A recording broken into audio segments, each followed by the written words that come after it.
The unthinkable moment everyone said would never happen is unfolding right now, demanding immediate attention. For years, the political story has been defined by the rock-solid loyalty of the Republican Party to Donald Trump. That unity, despite 2 impeachments and countless controversies, has been the bedrock against any serious constitutional threat. The political math alone makes defection feel like fiction. To remove a president from office requires a 2/3 majority in the Senate, 67 votes, meaning a mass crossing of the aisle that has historically seemed insurmountable. Yet that seemingly unbreakable allegiance just shattered. We are not talking about policy disagreements or Twitter feuds. We are talking about verifiable, concrete evidence that has surfaced, reportedly detailing a direct breach of constitutional trust. This is the evidence that eliminates plausible deniability, and it has forced a profound pivot.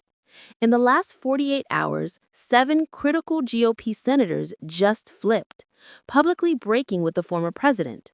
This shift is the crucial, irreversible turning point that kicks off a constitutional crisis, making the impossible scenario suddenly and alarmingly real. The core of this crisis lies in determining what single irrefutable act crossed the constitutional red line for lifetime partisans. Historically, presidential misconduct that eliminates plausible deniability, such as direct, verifiable evidence of bribery, financial self-dealing, or a blatant attempt to subvert the democratic process, has been the only thing capable of shattering party unity, as opposed to mere political differences. The question now consuming Washington is, why was this the breach that finally broke the party? To fully understand the drama, we must look beyond the evidence and into the agonizing human choices being made. The 7 critical GOP senators who flipped fall into distinct archetypes that reveal their motivations. You have the institutionalists, prioritizing the integrity of the constitutional process and their legacy over all else.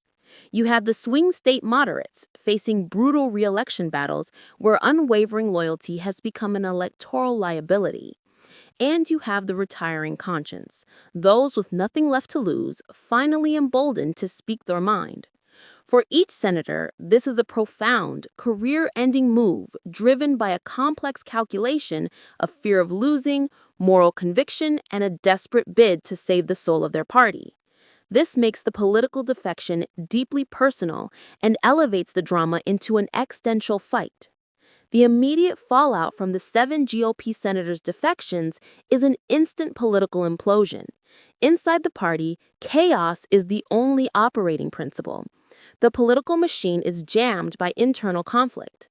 On one screen, we see the Loyalists erupting in fury, deploying every attack imaginable against the defectors, branding them as traitors and Republicans in name only, rhinos. On the other, we observe the undecided majority, dozens of House and Senate members who are now caught in an agonizing dilemma. Their agonizing is the critical point, as they watch to see if the first 7 will be rewarded for their courage or destroyed for their betrayal. This internal chaos is amplified by immense external pressure. Major donors are signaling their discomfort, threatening to cut off the financial lifeblood of campaigns until the crisis is resolved, demonstrating the immense power of money in fracturing political unity. Public opinion, which historically remains stubbornly partisan during impeachments, is now the critical gauge. The defectors need the evidence to shift the center, not just deepen the divide.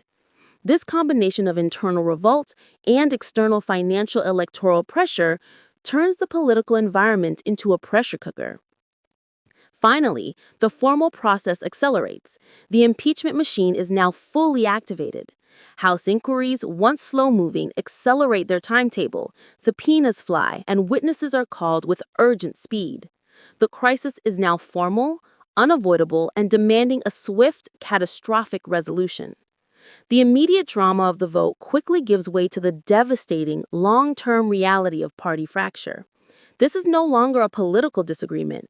It is a chasm splitting the Republican Party down its middle, an existential crisis that will redefine the political map for years to come. The traditional Loyalist wing finds itself in direct opposition to the new Institutionalist wing, creating a crisis of identity that asks, how can a party so fundamentally divided possibly unify to nominate a candidate for the next election? The primary system itself will become a brutal battleground, potentially leading to a splintering that ensures defeat. The question is no longer if the party is broken, but can the GOP ever truly unite after this kind of betrayal? Meanwhile, the former president's response is predictable but full force, an inevitable, blistering counteroffensive. The strategy is to immediately and relentlessly attack the defectors, not the evidence, painting them as traitors, corrupt agents of the opposition, and liars. This denial and full-throated attack serves a single purpose: to galvanize the base. By framing the entire impeachment effort and the defecting senator as an us versus them plot, the Loyalist wing attempts to solidify its core support, ensuring that even if the votes for removal accumulate, the political base remains fiercely devoted. The goal is to turn the political betrayal into a rallying cry. As the dust begins to settle on the initial shock, it's vital to shift the focus from the political maneuvering to the profound human cost of this crisis. We must consider the personal toll on those 7 senators who risked everything.